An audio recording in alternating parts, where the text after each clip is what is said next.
orang ini. Dia mengatakan, begini memang keadaan yang diajarkan oleh Nabi SAW. Kita berbicara sesuai dengan tingkat level akalnya orang itu. Kalau yang pertama, dia nggak peduli disuruh duduk atau tidak, yang penting dia dapat bantuan. Kalau yang kedua, itu nggak mau. Kalau tiba-tiba kita kasih depan umum, dia nggak mau.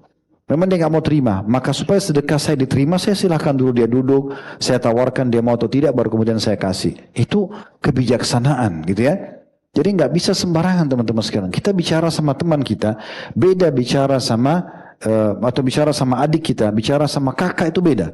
Sama adik beda, sama kakak beda, kan gitu. Pasti kakak nggak mau nerima kalau kita sebagai adiknya ngomong sembarangan, kan gitu. Begitu juga ponakan sama paman sama tantenya. Begitu juga anak orang tua sama anaknya. Tidak mungkin dia mau sembarangan menerima perkataan gitu ya. Mungkin dia merasa tersinggung. Itu baru orang-orang terdekat kita. Bagaimana orang kalau sudah terlalu jauh level ekonomi, pendidikannya dan jabatannya dari kita? Maka tidak mungkin. Antum pikir yang antum teriak-teriak di jalan lalu orang mereka mau dengar? Itu belum tentu antum didengar. Ya, mungkin dianggap angin lalu antum, atau antum dihilangkan sekaligus. Ya. Lenyapkan saja selesai kan gitu. Dan begitu, kecuali kita bisa sampai suaranya. Kalau sampai suaranya berbeda gitu kan. Kalau nggak bisa tinggal berdoa. Ingat hadis Nabi SAW begini. Kalau kalian telah mendapatkan apa yang kalian inginkan dari pemimpin kalian, maka bersyukurlah. Kalau yang belum kalian dapatkan, mintalah kepada Allah. Nabi suruh begitu. Itu hadisnya. Mintalah kepada Allah. Allah langsung minta, ya Allah, sebenarnya hak saya ini belum saya terima. Berikanlah sesungguhnya engkau adalah raja yang sebenarnya dan seterusnya. Itu bisa kita minta kepada Allah Subhanahu wa taala. Allahu a'lam. Ya. Oke, pertanyaan selanjutnya Ustaz. Assalamualaikum warahmatullahi wabarakatuh. Waalaikumsalam. Seorang suami merupakan pemimpin bagi keluarganya. Bagaimana jika suami tidak amanah dan melakukan perselingkuhan? Apakah kita tetap harus taat kepada pemimpin dalam rumah tangga? Assalamualaikum warahmatullahi wabarakatuh. Ya, selama status Anda masih istri, wajib taat yang tidak berbau maksiat. Dosa dia sama Allah. Orang berzina, selingkuh itu kan dosa. Bukan dosa sama pasangan itu. Itu dosa sama Allah. Ya. Bedakan ya. Ada dosa haknya Allah, ya, kita langgar perintah Allah atau larangan Allah. Ada yang berhubungan dengan makhluk.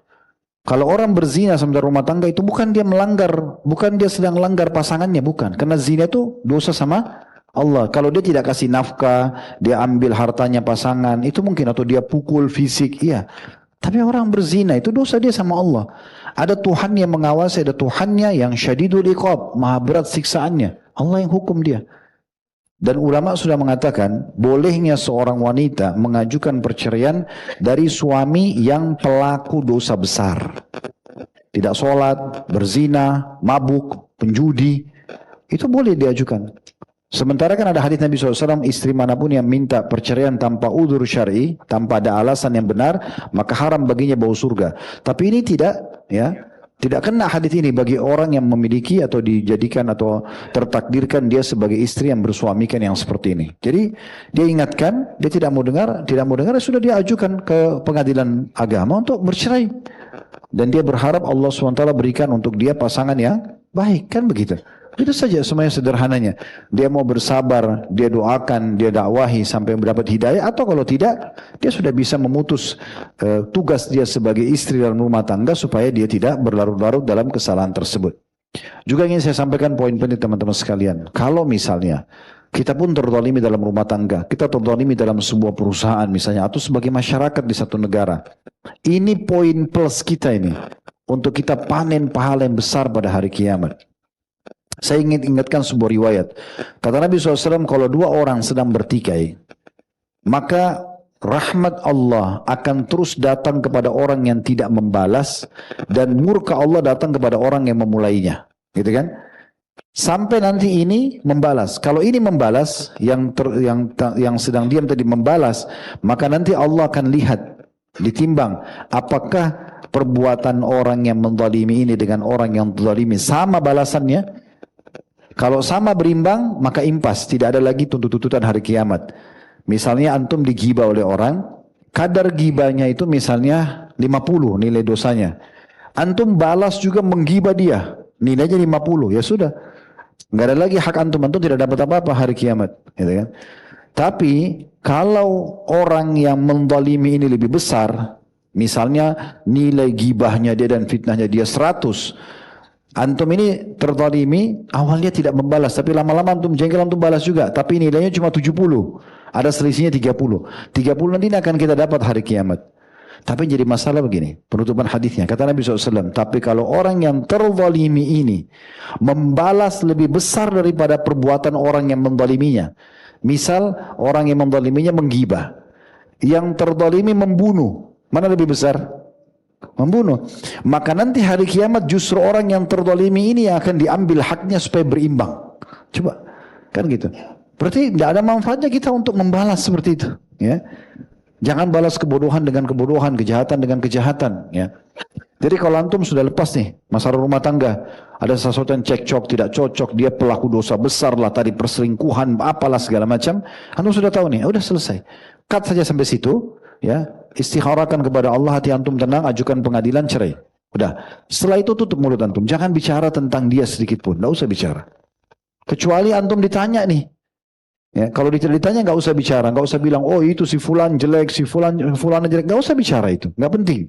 Ya, nanti kalau ditanya misalnya mantan pasangan kita tuh mau menikah sama seseorang, kebetulan dia mau nikahi orang yang kita kenal, dan mereka bertanya, dulu kamu waktu jadi istri jadi suami menurut kamu bagaimana? Menurut saya dia tidak sholat, begitu aja. Yang saya tahu dulu dia pejudi, yang saya tahu dulu dia selingkuh, itu saja.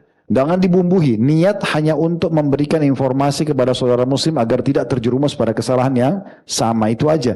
Tapi kapan kalau kita niatnya menyimpang sedikit, niatnya untuk menggunjing dia sekalian, maka dapat dosa.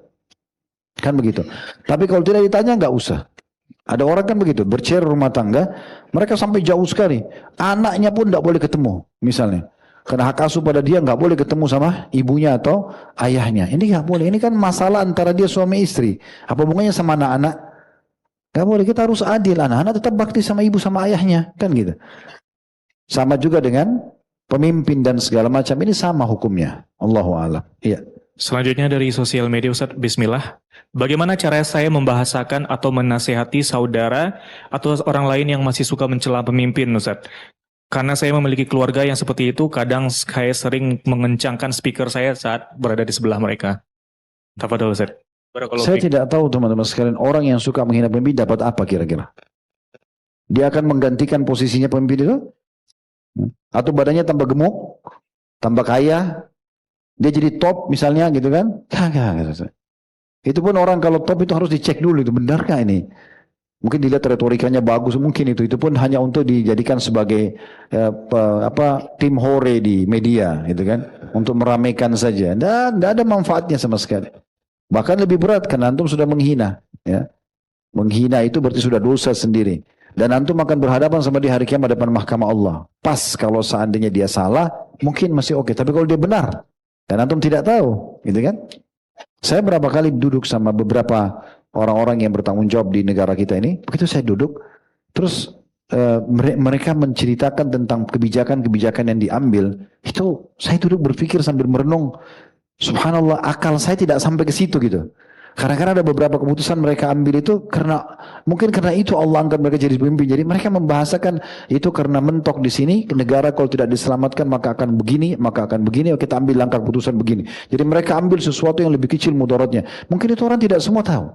Kita main keluar-keluar ngomong sana sini, ternyata di depan Allah mungkin dia benar, kita tidak tahu. Kan gitu. Pernah kalau tidak salah terjadi di masa Umar radhiyallahu anhu, ada satu orang masyarakat di masa Umar, kalau tidak salah, dia sempat memasukkan seorang wanita yang bukan mahramnya di rumahnya. Lalu dilaporkanlah kepada Umar tentang masalah itu. Umar datang, kemudian memergoki rumah dia, ketahuanlah, gitu kan. Lalu Umar pun memberitahukan kepada orang-orang kalau ini berbuat perbuatan seperti itu. Namun orang ini mengucapkan kata-kata yang membuat Umar berhenti. Dia mengatakan, wahai Amir Mukminin, betul memang saya berbuat salah. Tapi saya ingin bertanya, apakah Allah menyuruh Anda untuk memata-matai saya dan mengetahui kesalahan saya dan mengeksposnya? Maka Umar jadi diam.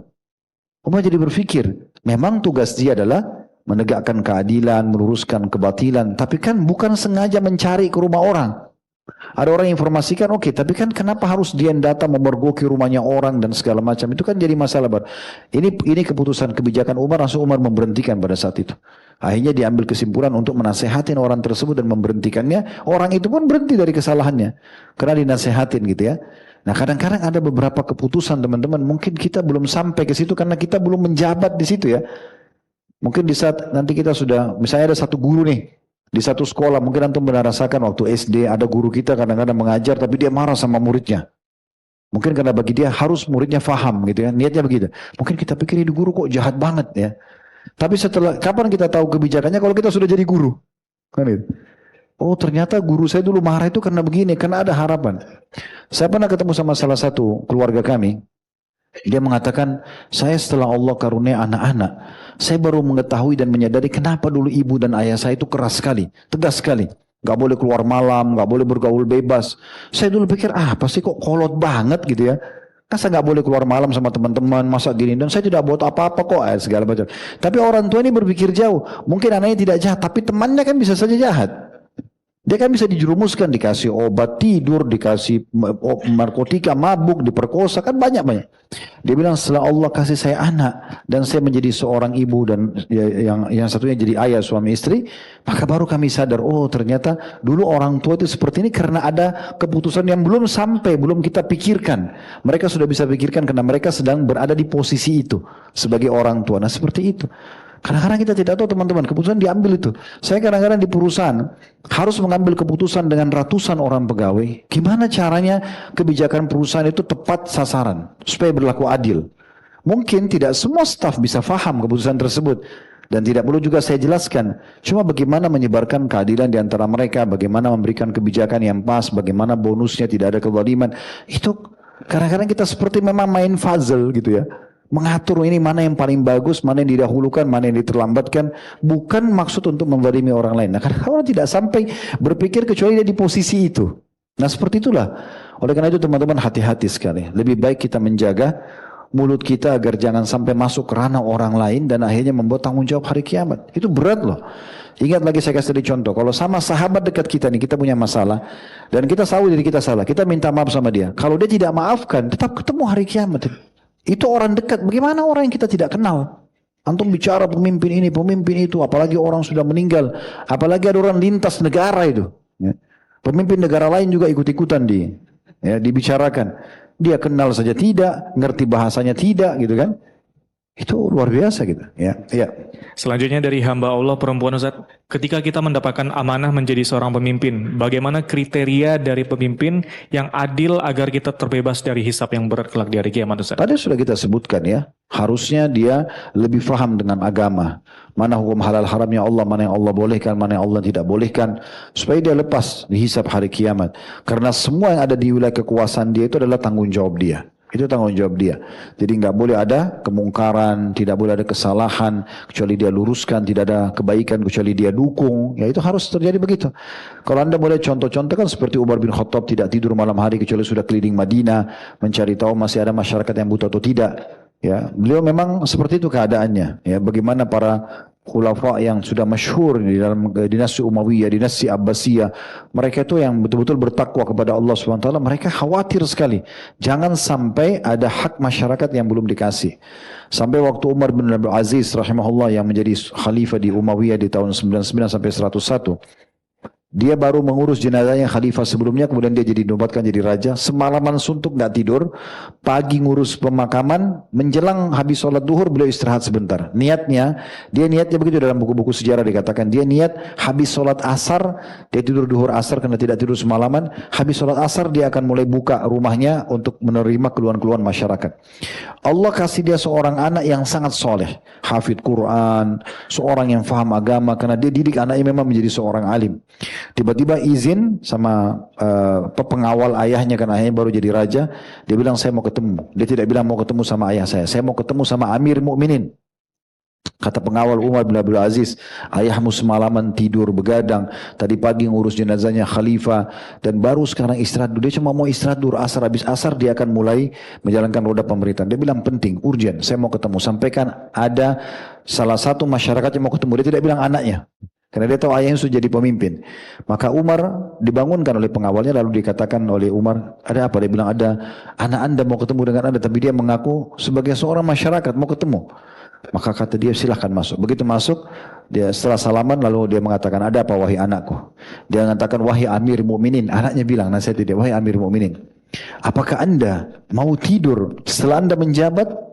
Bilang, wahai anakku, semalam suntuk saya begadang dan pagi-pagi saya urus jenazah khalifah. Saya cuma mau istirahat duhur asar, kemudian saya pun bangun habis menjelang asar, saya selesaikan perkara orang. Kata anaknya kalimat yang membuat ngantuknya Umar hilang. Dia mengatakan apa? Wahai Amir Mukminin, apakah Anda dapat jaminan masih bisa hidup sampai asar? Minimal waktu yang Anda menjabat sekarang akan ditanya oleh Allah hari kiamat kalau masih ada yang terzalimi. Maka bangun dan selesaikanlah. Maka dia Umar mengatakan, Alhamdulillah yang telah memberikan aku anak seperti dirimu.